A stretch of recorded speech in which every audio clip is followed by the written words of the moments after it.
43. The Revolution and Europe. The War and the Second Revolution, 1792. The international impact of the Revolution. The European governments were long reluctant to become involved with France. They were under considerable pressure from all sides.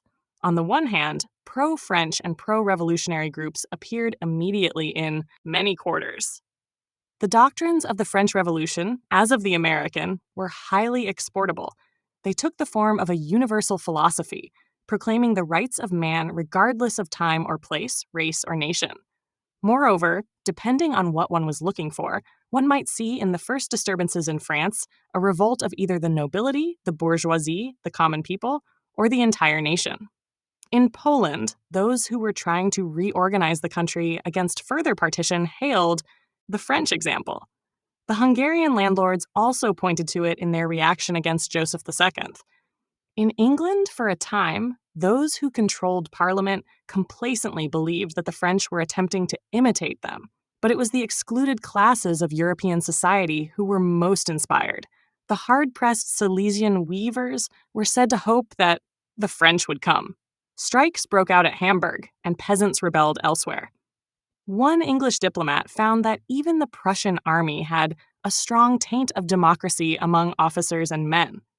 In England, the newly developing radicals, men like Thomas Paine and Dr. Richard Price, who wished a thorough overhauling of Parliament and the established church, entered into correspondence with the Assembly in Paris. Business leaders of importance, including Watt and Boulton, the pioneers of the steam engine, were likewise pro-French because they had no representation in the House of Commons. The Irish, too, were excited and presently revolted.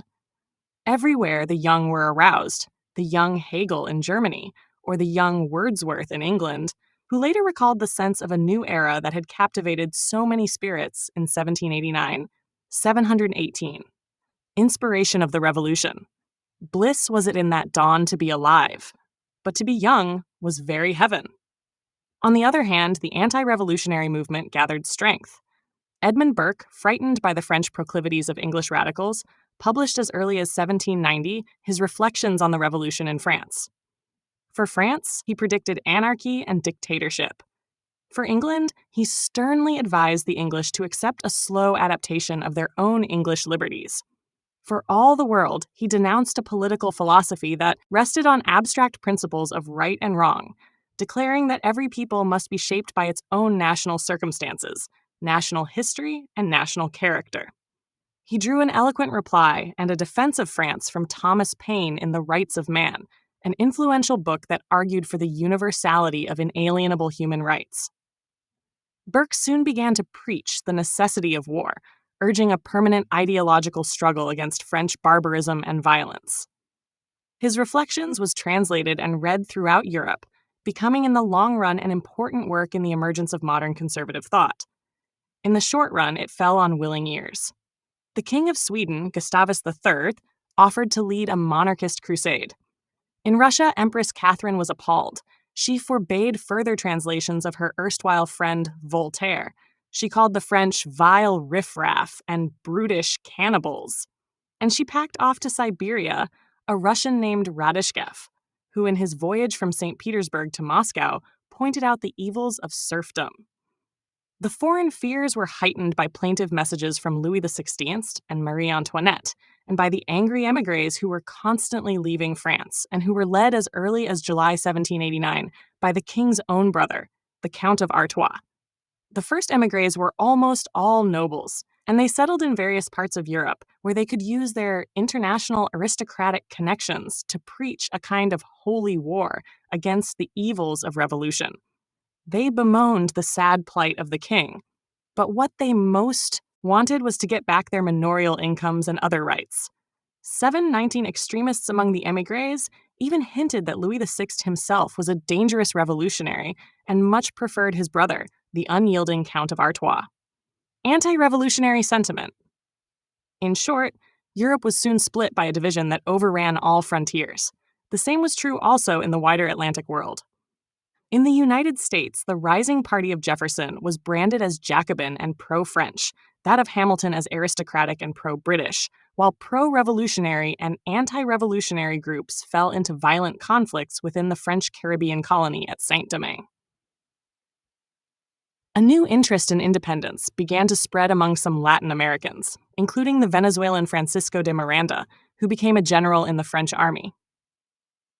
In all countries of the European world, though least of all in Eastern and Southern Europe, there were revolutionary or pro-French elements that were feared by their own governments. In all countries, including France, there were implacable enemies of the French Revolution. In all countries, there were people whose political ideas and local conflicts increasingly expressed their strong support or deep hostility for the revolutionary changes in France. There had been no such situation since the Protestant Reformation, nor was there anything like it again until after the Russian Revolution of the 20th century. The coming of the war, April 1792. Yet the European governments were slow to move. Catherine had no intention of becoming involved in Western Europe. She only wished to involve her neighbors. William Pitt, the British Prime Minister, resisted the war cries of Burke. Pitt had failed to carry a plan for reform of Parliament and was now concentrating on a policy of orderly finance and systematic economy. His domestic program would be ruined by war. He insisted that the internal affairs of France were of no concern to the British government. The key position was occupied by the Habsburg 720 Emperor, Leopold II, brother to the French Queen. Leopold at first answered Marie Antoinette's pleas for help by telling her to adjust herself to conditions in France. He resisted the furious demands of the émigrés, whom he understood perfectly, having inherited from Joseph II a past fractious aristocracy himself. Still, the new French government was a disturbing phenomenon. It openly encouraged malcontents all over Europe. It showed a tendency to settle international affairs by unilateral action.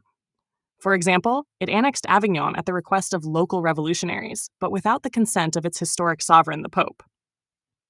Or again, in Alsace, there had been much overlapping jurisdiction between France and Germany ever since the Peace of Westphalia in 1648. See maps, pp. 148 to 149, 991, 336. The Constituent Assembly abolished traditional manorial dues in Alsace as elsewhere in France. To German princes who had long held rights to these payments in Alsace, the Assembly offered compensation, but it did not ask their consent. Moreover, after the arrest of Louis XVI at Varennes, after his attempted flight in June 1791, it became impossible to deny that the French king and queen were prisoners of the revolutionaries. In August 1791, Leopold met with the King of Prussia at Pillnitz in Saxony. The resulting Declaration of Pillnitz rested on a famous if. Leopold would take military steps to restore order in France if all the other powers would join him. Knowing the attitude of Pitt, he believed that such an agreement could never materialize, but the French émigrés received the declaration with delight. They used it as an open threat to their enemies in France, announcing that they would soon return alongside the forces of civilized Europe to punish the guilty and right the wrongs that had been done to them. The Declaration of Pillnitz. In France, the upholders of the revolution were alarmed. They were ignorant of what Leopold's if really meant and took the dire menaces of the émigrés at their face value. The Declaration of Pillnitz, far from 721 cowing the French, enraged them against all the crowned heads of Europe. It gave a political advantage to the then dominant faction of Jacobins, known to history as the Girondins. These included the philosopher Condorcet, the humanitarian lawyer Brissot, and the civil servant Roland and his more famous wife, Madame Roland, whose house became a meeting place for the group. They attracted many foreigners also, such as Thomas Paine and the German Anacharsis Cloots, the representative of the human race. In December 1791, a deputation of English radicals, led by James Watt, son of the inventor of the steam engine, received a wild ovation at the Paris Jacobin Club. The Girondins became the party of international revolution. They declared that the revolution could never be secure in France until it spread to the world. In their view, once war had come, the peoples of states at war with France would not support their own governments. There was reason for this belief, because revolutionary elements antedating the French Revolution already existed in both the Dutch and the Austrian Netherlands, and to a lesser degree in parts of Switzerland, Poland, and elsewhere. Some Girondins therefore contemplated a war in which French armies should enter neighboring countries, unite with local revolutionaries, overthrow the established governments, and set up a federation of republics. War was also favored by a very different group, led by Lafayette, which wished to curb the revolution by holding it at the moderate political limits of constitutional monarchy. This group mistakenly believed that war might restore the much damaged popularity of Louis XVI, unite the country under the new government, and make it possible to put down the continuing Jacobin agitation. As the war spirit boiled up in France, the Emperor Leopold II died. He was succeeded by Francis II, a man much more inclined than Leopold to yield to the anti-revolutionary clamors of the aristocratic exiles. Francis resumed negotiations with Prussia. In France, all who dreaded a return of the old regime listened more readily to the Girondins. Among the Jacobins as a whole, only a few, generally a handful of radical Democrats, opposed the war. On April 20th, 1792, without serious opposition, the Assembly declared war on the King of Hungary and Bohemia, that is, the Austrian monarchy. 722 France goes to war. The Second Revolution, August 10th, 1792. The war intensified the existing unrest and dissatisfaction of the unpropertied classes. Both peasants and urban workers felt that the Constituent and the Legislative Assembly had served the propertied interests and had done little for them. Peasants were dissatisfied with the inadequate measures taken to facilitate land distribution. Workers felt especially the pinch of soaring prices, which by 1792 had greatly risen. Gold had been taken out of the country by the émigrés. Paper money, the assignats, was almost the sole currency, and the future of the government was so uncertain that it steadily lost value. Peasants concealed their food products rather than sell them for depreciating paper. Actual scarcity combined with the falling value of money to drive up the cost of living. The lowest income groups suffered the most. But dissatisfied though they were, when the war began, they were threatened with a return of the émigrés and a vindictive restoration of the old regime, which at least for the peasants would be the worst of all possible eventualities. The lower income workers, peasants, artisans, mechanics, shopkeepers, wage laborers, rallied to the revolution, but not to the revolutionary government in power. The Legislative Assembly and the constitutional monarchy lacked the confidence of large elements of the population. Economic dissatisfaction. In addition, the war at first went very unfavorably for the French. Prussia joined immediately with Austria, and by the summer of 1792, the two powers were on the point of invading France. They issued a proclamation to the French people, the Brunswick Manifesto of July 25th, declaring that if any harm befell the French king and queen, the Austro-Prussian forces, upon their arrival in Paris, would exact the most severe retribution from the inhabitants of that city. Such menaces, compounding the military emergency, only played into the hands of the most violent 7-23 activists. Masses of the French people, roused and guided by a more radical faction of Jacobin leaders, notably Robespierre, Danton, and the vitriolic journalist Marat, burst out in a passion of patriotic excitement. They turned against the king because he was identified with the foreign powers at war with France, and also because, in France itself, those who still supported him were using the monarchy as defense against the lower classes. Republicanism in France was partly a rather sudden historical accident, in that France was at war under a king who could not be trusted, and partly kind of popular lower-class movement against the traditional nobility, in which, however, many bourgeois revolutionaries shared. Feeling ran high during the summer of 1792. Recruits streamed into Paris from all quarters on their way to the frontiers. One detachment, from Marseille, brought with them a new marching song, known ever since as the Marseillaise, a fierce call to war upon tyranny. The transient provincials stirred up the agitation in Paris. On August 10th, 1792, the working-class quarters of the city rose in revolt, supported by the recruits from Marseille and elsewhere. They stormed the Tuileries against resistance by the Swiss Guard, many of whom were massacred, and seized and imprisoned the king and the royal family. A revolutionary municipal government, or commune, was set up in Paris. Usurping the powers of the Legislative Assembly, it forced the abrogation of the Constitution and the election by universal male suffrage of a constitutional convention that was to govern France and prepare a new and more democratic constitution. The very word convention was used in recollection of the American Constitutional Convention in 1787. Meanwhile, hysteria, anarchy, and terror reigned in Paris. Mobs of insurrectionary volunteers declaring that they would not fight enemies on the frontiers until they had disposed of enemies in Paris dragged about 1,100 persons, common criminals, refractory priests, and other alleged counter-revolutionaries, from the prisons of the city and killed them after drumhead trials in brutal executions known as the September Massacres. Agitation and violence in Paris. 724A, Parisian crowd attacked the royal palace in the Tuileries on August 10, 1792, killing many of the king's guards, taking Louis XVI and his family as prisoners, and launching the most radical phase of the French Revolution. This sketch by François Gérard, a protégé of Jacques-Louis David, portrayed the intensity of a violent upheaval that shattered the recently established constitutional monarchy. LACMA, Los Angeles County Museum of Art. For nearly 3 years, since October 1789, there had been an abatement of popular violence. Now the coming of the war and the dissatisfaction of the lower classes with the recent course of events had led to new explosions. The insurrection of August 10, 1792, the Second French Revolution, initiated the most radical and violent phase of the revolution. 44. The Emergency Republic, 1792 to 1795. The Terror. The National Convention. The National Convention met on September 20th, 1792. It was to sit for 3 years. It immediately proclaimed the beginning of a new era, year one of the French Republic.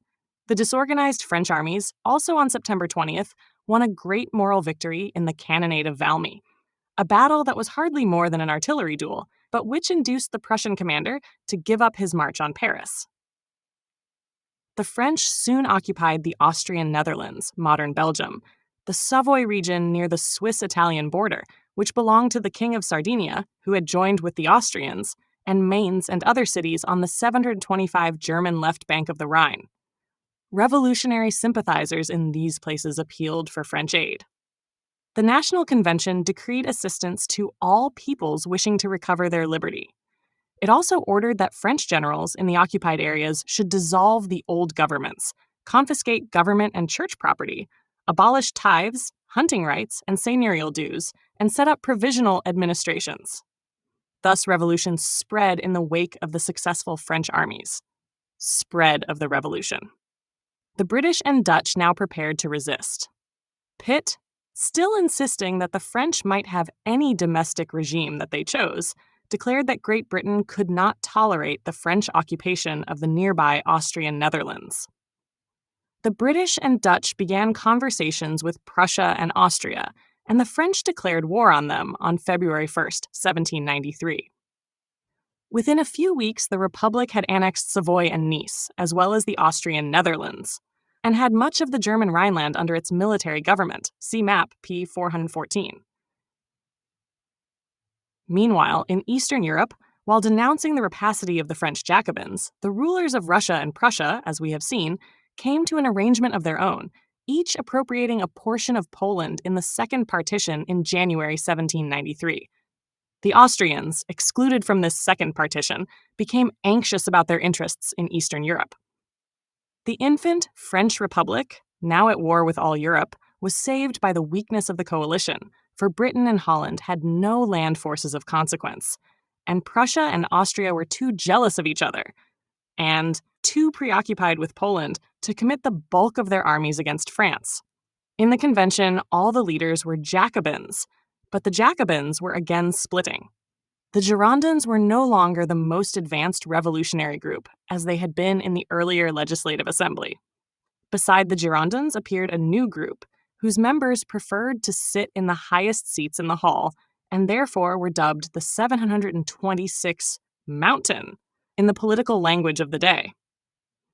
The leading Girondins came from the great provincial cities. The leading Montagnards, though mostly of provincial birth, represented Paris and owed most of their political strength to the radical and popular elements in that city. The Jacobins split Normandy. These popular revolutionists outside the convention proudly called themselves sans-culottes because they wore the working man's long trousers, not the knee breeches or culottes of the middle and upper classes. They were the working class of a pre-industrial age, shopkeepers and shop assistants, skilled artisans in various trades, including some who were owners of small manufacturing or handicraft enterprises. For 2 years, their militancy and their activism pressed the revolution forward. They demanded a broader equality that would be meaningful for people like themselves. They called for a mighty effort against foreign powers that presumed to intervene in the French Revolution, and they denounced the now deposed king and queen, correctly enough, for collusion with the Austrian enemy.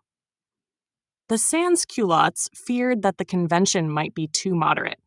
They favored direct democracy in their neighborhood clubs and assemblies, together with a mass rising, if necessary, against the convention itself. The Girondins in the convention began to dismiss these popular militants as anarchists. The group known as the Mountain was more willing to work with them, so long at least as the emergency lasted. The convention put Louis XVI on trial for treason in December 1792. On January 15th, it unanimously pronounced him guilty, but on the next day, out of 721 deputies present, only 361 voted for immediate execution, a majority of 1.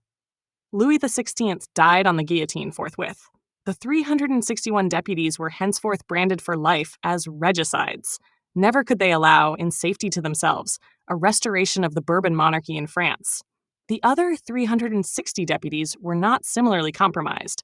Their rivals called them Girondins, moderatists, or counter-revolutionaries.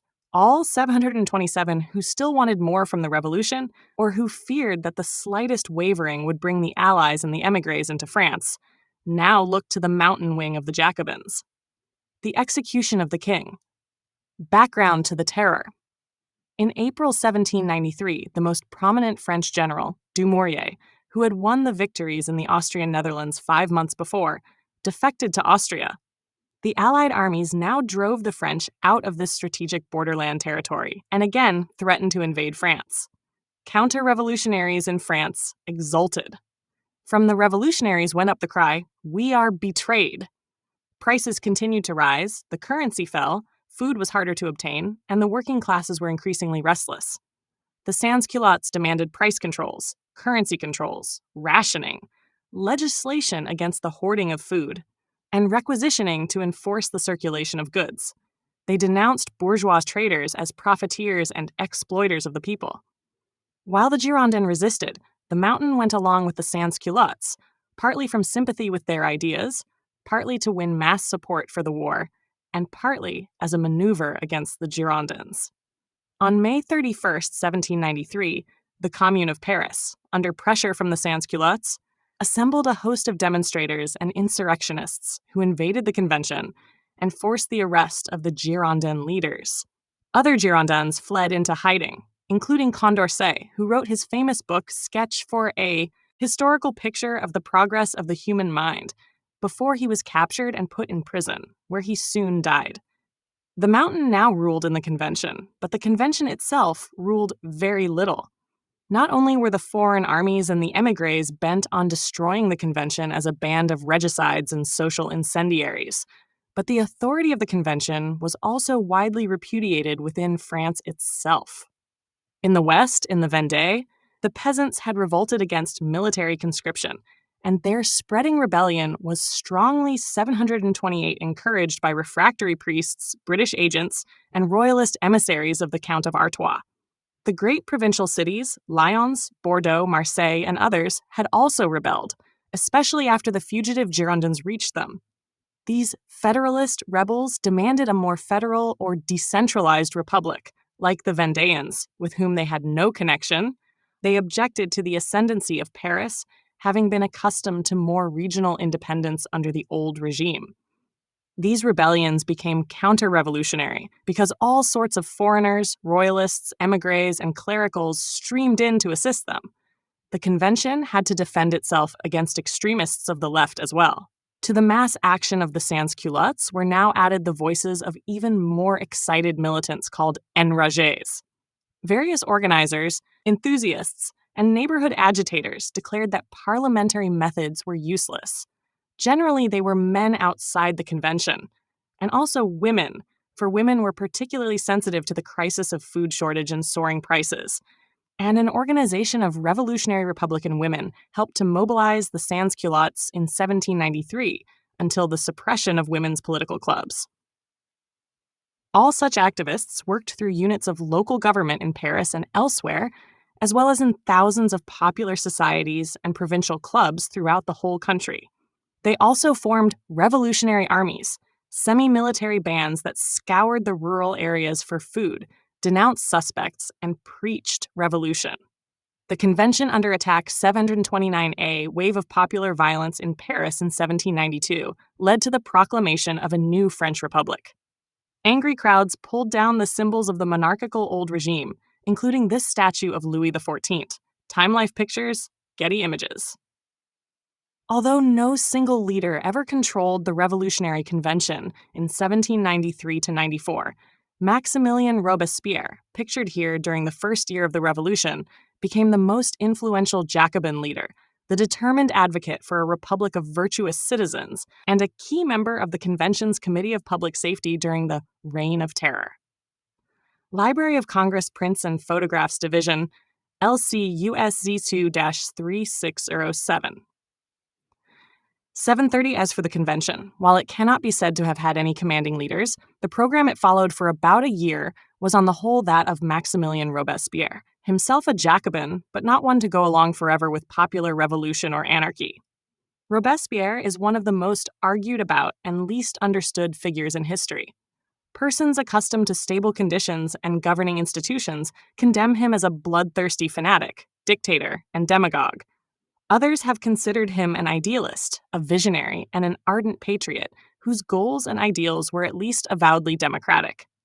All agree on his personal honesty and integrity and on his revolutionary zeal. He was by origin a lawyer from northern France, educated with the aid of scholarships in Paris.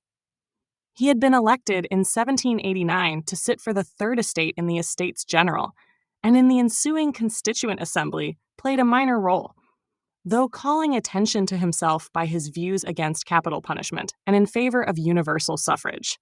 During the time when he could not serve in the Legislative Assembly, in 1791 to 1792, he continued to agitate for democracy and vainly pleaded against the declaration of war. In the convention, which was elected in September 1792 and which was to write a new Republican constitution, he represented a Paris constituency. He became a prominent member of the Mountain and welcomed the purge of the Girondins.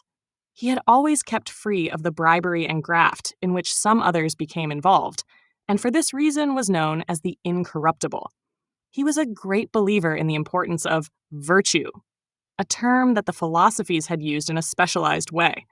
Both Montesquieu and Rousseau, for example, had held that republics depended upon virtue, or unselfish public spirit and civic zeal, to which was added under Rousseauist influence a somewhat sentimentalized idea of personal uprightness and purity of life.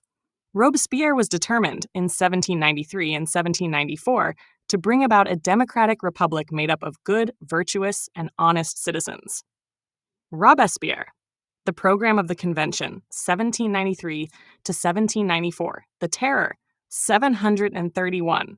The Program of the Convention, which Robespierre helped to form, was to repress anarchy, civil strife, and counter-revolution at home, and to win the war by a great national mobilization of the country's people and resources. It would prepare a democratic constitution and initiate legislation for the lower classes, but it would not yield to the Paris Commune and other agencies of direct revolutionary action. To conduct the government, the convention granted wide powers to a Committee of Public Safety, a group of 12 members of the convention who were re-elected every month. Robespierre was an influential member.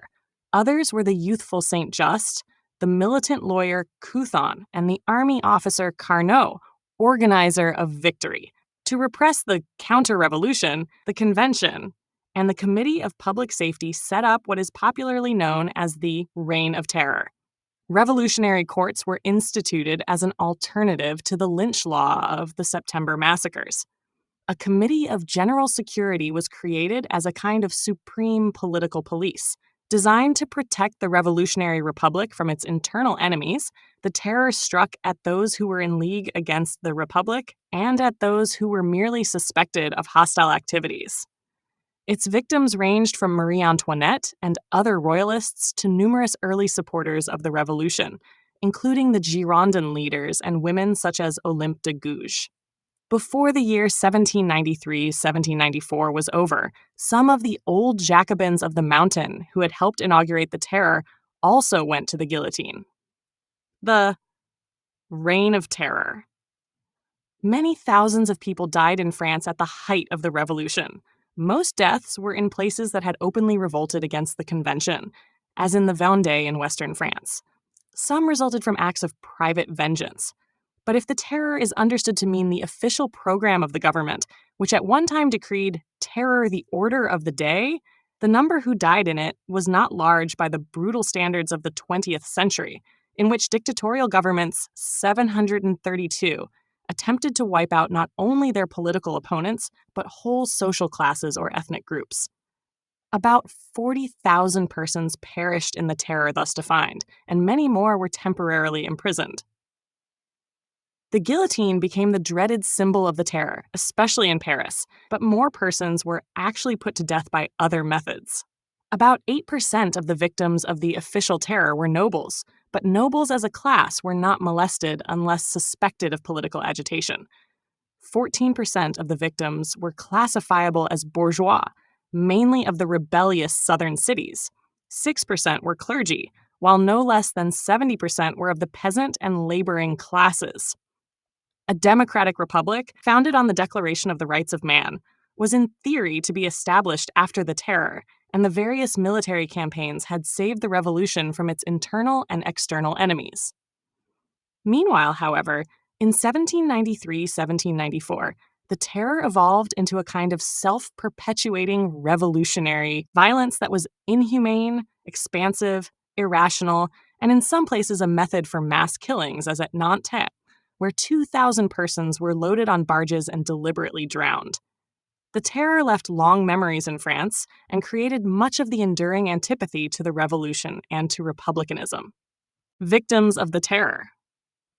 To conduct the government in the midst of the war emergency, the Committee of Public Safety operated as a joint dictatorship and war cabinet. It prepared and guided legislation through the convention. It gained control over the representatives on mission, who were members of the convention on duty with the armies and in the insurgent areas of France. It established the Bulletin de Loi so that all persons might know what laws they were supposed to enforce or to obey. It centralized the administration, converting the swarm of locally elected officials left over from the Constituent Assembly, who were royalists in some places, wild extremists in others, into centrally appointed national agents, named by the Committee of Public Safety. 733. The Committee of Public Safety. To win the war, the committee proclaimed the levée en masse, calling on all able-bodied men to join the army and all other French citizens to serve the revolutionary nation in whatever ways they could. It recruited scientists to work on armaments and munitions. The most prominent French scientists of the day worked for or were protected by the government of the Terror, though one, Lavoisier, father of modern net chemistry, was guillotined in 1794 because he had been involved in tax farming before 1789. For military reasons, also the committee instituted economic controls, which at the same time met the demands of the enragés and other working-class spokesmen. The value of the assignats ceased to fall during the year of the Terror. Thus, the government protected both its own purchasing power and that of the masses. It did so by controlling the export of gold, by confiscating specie and foreign currency from French citizens, to whom it paid assignats in return, and by legislation against hoarding or the withholding of goods from the market. Food and supplies for the armies and for civilians in the towns were raised and allocated by a system of requisitions, centralized in a subsistence commission under the Committee of Public Safety. A general maximum set ceilings for prices and wages. It helped to check inflation during the crisis, but it did not work very well. The committee believed, in principle, in a free market economy and lacked the technical and administrative machinery to enforce thorough controls. By 1794, it was giving freer rein to private enterprise and to the peasants to encourage production. It tried also to hold down wages, and in that respect, lost the adherence of many working-class leaders, mobilizing for total war. In June 1793, the committee produced, and the convention adopted, a Republican constitution that provided for universal male suffrage. But the new constitution was suspended indefinitely, and the government was 734 declared revolutionary until the peace. Revolutionary, meaning extra-constitutional or of an emergency character. In other ways, the committee showed intentions of legislating on behalf of the lower economic classes. The price controls and other economic regulations answered the demands of the sans-culottes. The last of the manorial regime was done away with. The peasants were relieved of having to pay compensation for the obligations that had been abolished at the opening of the revolution. The committee busied itself also with measures of public improvement. It issued pamphlets to teach farmers to improve their crops, selected promising youths to receive instruction in useful trades, opened a military school for boys of all classes, even the humblest, and certainly intended to introduce universal elementary education. It was also at this time, in 1794, that the National Convention decreed the abolition of slavery in the French colonies, meaning chiefly Saint-Domingue, the modern Haiti, the richest of all the sugar islands in the Caribbean. Free blacks in the colonies had already received civic rights earlier in the Revolution, and the enslaved black plantation workers had in fact already liberated themselves in a massive rebellion that spread across Saint-Domingue in 1791. The revolutionary government in Paris sent new representatives to manage affairs in the colony, but these commissioners needed the support of emancipated black fighters to suppress both the counter-revolutionary white colonists and the English forces that invaded the island in the fall of 1793. The Jacobin commissioners therefore abolished slavery in Saint-Domingue, even before the National Convention acted to abolish slavery in the wider French Empire. The revolution in Saint-Domingue and the expulsion of foreign armies thus depended on increasingly autonomous black military commanders, one of whom was the once enslaved Toussaint Louverture.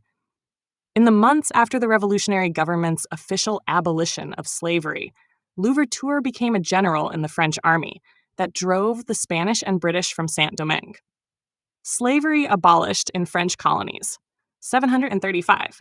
Amid the ensuing political and military conflicts, Louverture became France's governor-general in the colony, but his new government soon broke away from all French control, under pressure from the slave-owning and commercial interests, and the European demand for sugar. The government of Napoleon in 1802 re-established slavery in the French colonies and sent about 40,000 troops to reassert French authority in Saint-Domingue. The French captured Louverture and took him to France, where he died in prison. Other military leaders launched a new campaign for independence, however, and the French army was unable to defeat the armed rebellion of the mobilized black population. Most of the French troops on the island died in the fighting or perished of yellow fever, and the few survivors abandoned their operations late in 1803, becoming the first Napoleonic army to suffer a decisive military defeat after Bonaparte seized political power in 1799. Haitian leaders, in 1804, established an independent Republic of Haiti, which also became the Atlantic world's first post-colonial nation to abolish slavery. An unexpected consequence of the French defeat in Haiti was that Napoleon sold the remaining French possessions on the North American mainland, Louisiana, to the United States in 1803. Slavery was not effectively abolished in the French colonies until a later revolution in 1848. 736 Toussaint Louverture, pictured here with a sword and documents to symbolize his independence, served in the French military forces in Saint-Domingue during the Revolution, and later led the political and military movement that ultimately established a new Republic of Haiti in 1804. Although Louverture was eventually captured and taken to a prison in France, where he died in 1803, the French defeat in Haiti made Napoleon abandon plans for a revived American empire and sell Louisiana to the United States. Time Life Pictures, Getty Images. War for Haitian Independence. Meanwhile, at the climax of the revolution within France itself, in 1793 to 1794, the Committee of Public Safety sought to concentrate and manage all revolutionary initiatives through its own actions. It had no patience with unauthorized revolutionary violence. With its own plan for a democratic program, it disapproved of the turbulent democracy of popular clubs and local assemblies. In the fall of 1793, at the time of its prohibition of revolutionary women's organizations, the committee arrested the leading enragés. Extreme revolutionary demands were 7 and 37 expressed by Jacques Hébert, a journalist and officer of the Paris Commune. Robespierre called such people ultra-revolutionaries. They were a large and indefinable group and included many radical members of the convention. They indiscriminately denounced merchants and other bourgeois groups. They were the party of extreme terror, and Hébertists brought about the mass drownings at Nantes. Believing all religion to be counter-revolutionary, they launched the movement of dechristianization and strongly supported the creation of a new republican calendar. The convention adopted this calendar as part of its campaign to strengthen popular allegiance to the republic and to establish a new national organization of daily life that would replace the Christian cycle of Sundays, saints' days, and holidays, such as Christmas and Easter. The new calendar thus counted years from the founding of the French Republic, divided each year into new months of 30 days each, and even abolished the week, which it replaced with the 10-day decade. 1. The Revolution and Religion. Dechristianization also contributed to the development of the cult of reason, which sprang up all over France at the end of 1793. In Paris, the Commune put on ceremonies in the Cathedral of Notre Dame in which reason was impersonated by an actress, but dechristianization was severely frowned upon by Robespierre. He believed that it would alienate the masses from the Republic and ruin such sympathy as was still felt for the revolution abroad. The Committee of Public Safety, therefore, ordered the toleration of peaceable Catholics, and in June 1794, Robespierre introduced the cult of the Supreme Being, a deistic natural religion, in which the Republic was declared to recognize the existence of God and the immortality of the soul. Robespierre hoped that both Catholics and agnostic anti-clericals could become reconciled on this ground, but Catholics were now beyond reconciliation, and the freethinkers, appealing to the tradition of Voltaire, regarded Robespierre as a reactionary mystery monger and would become instrumental in bringing about his fall. 738. Meanwhile, the committee proceeded relentlessly against the Hébertists, whose main champions it sent to the guillotine in March 1794. The paramilitary revolutionary armies were suppressed. The extreme terrorists were recalled from the provinces. The revolutionary Paris Commune was destroyed. Robespierre filled the municipal offices of Paris with his own appointees. This Robespierrist commune disapproved of strikes and tried to hold down wages on the plea of military necessity. It failed to win over the ex-Hébertists and working-class leaders, who became disillusioned with the revolution and dismissed it as a movement that no longer served their interests. Probably to prevent just such a conclusion and to avoid the appearance of deviation to the right, Robespierre and the committee, after liquidating the left-wing Hébertists, also liquidated certain right-wing members of the Mountain who were known as Dantonists. Danton and his followers were accused of financial dishonesty and of dealing with counter-revolutionaries. The charges contained some truth, but were not the main reason for the executions. By the spring of 1794, the French Republic possessed an army of 800,000 men, the largest ever raised up to that time by a European power. It was a national army representing a people in arms, commanded by officers who had been promoted rapidly on grounds of merit and composed of troops who felt themselves to be citizens fighting for their own cause. Its intense political mindedness made it the more formidable and contrasted strongly with the political indifference of the opposing troops, some of whom were in fact serfs, and none of whom had a comparable sense of membership in their own government systems. The Allied governments, each pursuing its own ends and still distracted by their ambitions in Poland, where the Third Partition was impending, could not combine their forces against France. In June 1794, the French won the Battle of Fleurus, thereby ending the long-held Austrian control of the southern Netherlands. The Republican hosts again streamed into the Low Countries. In 6 months, their cavalry rode into Amsterdam on the ice. A revolutionary Batavian Republic soon replaced the old Dutch provinces. But the opposite was occurring at this time in Eastern Europe, where 739 Russian and Prussian armies stamped out the attempted revolution that Kosciuszko led in Poland. All Polish lands and people were finally merged into the Eastern European empires in 1795. Revolutionary military victories. Military success made the French less willing to put up with the dictatorial rule and economic regimentation of the Terror. Robespierre and the Committee of Public Safety had antagonized all significant parties. The working-class radicals of Paris would no longer support him, and after the death of Danton, the National Convention was afraid of its own ruling committee. A group in the convention obtained the outlawing of Robespierre on the 9th of Thermidor, July 27, 1794. He was guillotined with some of his associates on the following day. Many who turned against Robespierre believed they were pushing the revolution farther forward, as in destroying the Girondins the year before. Others thought, or said, that they were stopping a dictator and a tyrant. All agreed to absolve themselves in heaping all blame for the recent revolutionary excesses upon Robespierre. The idea that Robespierre was an ogre originated more with his former colleagues than with conservatives of the time. Fall of Robespierre 740. The French army won a great victory at the Battle of Fleurus in June 1794, thus opening the way for Republican troops to enter the Low Countries and easing the external threats that had pushed the revolution toward internal repression and the Terror. This picture shows how the French used a balloon to observe enemy forces during the battle, but the results must have been disappointing because balloons were not thereafter used by either side. DEA Picture Library, Getty Images. The Thermidorian reaction. The fall of Robespierre stunned the country, but its effects manifested themselves during the following months as the Thermidorian reaction. The terror subsided. The convention reduced the powers of the Committee of Public Safety, and it closed the Jacobin Club. Price controls and other regulations were removed. Inflation resumed its course, prices again rose, and the disoriented and leaderless working classes suffered more than ever.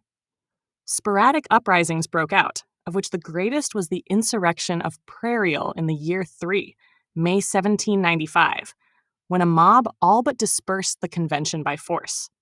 Troops were called to Paris for the first time since 1789. Insurrectionists in the working-class quarters threw up barricades in the streets. The army prevailed without much bloodshed, 741, but the convention arrested, imprisoned, or deported 10,000 of the insurgents. A few organizers were guillotined. The affair of Prairial gave a foretaste of modern social revolution. The guillotine was used during the most radical phase of the revolution to execute persons judged to be enemies of the Republic. First adopted as a more humane way of inflicting capital punishment, it became a permanent symbol of revolutionary violence, and it claimed victims from every faction of the revolution itself.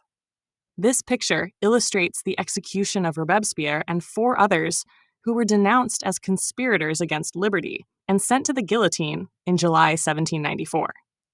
The triumphant element after 1794 consisted mostly of the bourgeois or professional classes of the former Third Estate, which had guided the revolution since the Constituent Assembly and had not been really unseated even during the Terror.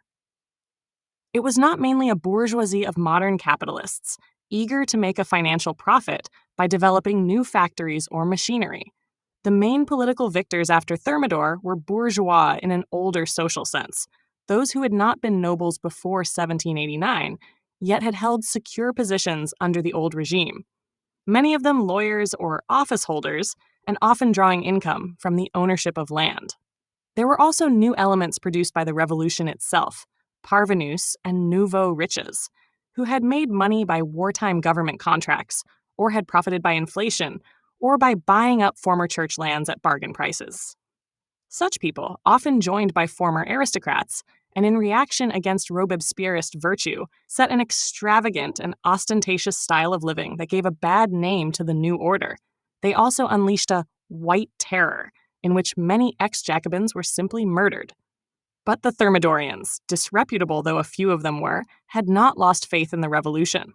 Democracy they associated with Red Terror and mob rule, but they still believed in individual legal rights and in 744A written constitution. Conditions were rather adverse, for the country was still unsettled. And although the convention made a separate peace with Spain and Prussia, France remained at war with Great Britain and the Habsburg Empire. But the members of the convention were still determined to make another attempt at constitutional government. They set aside the democratic constitution written in 1793 and never used, and produced the Constitution of the Year 3, which went into effect at the end of 1795.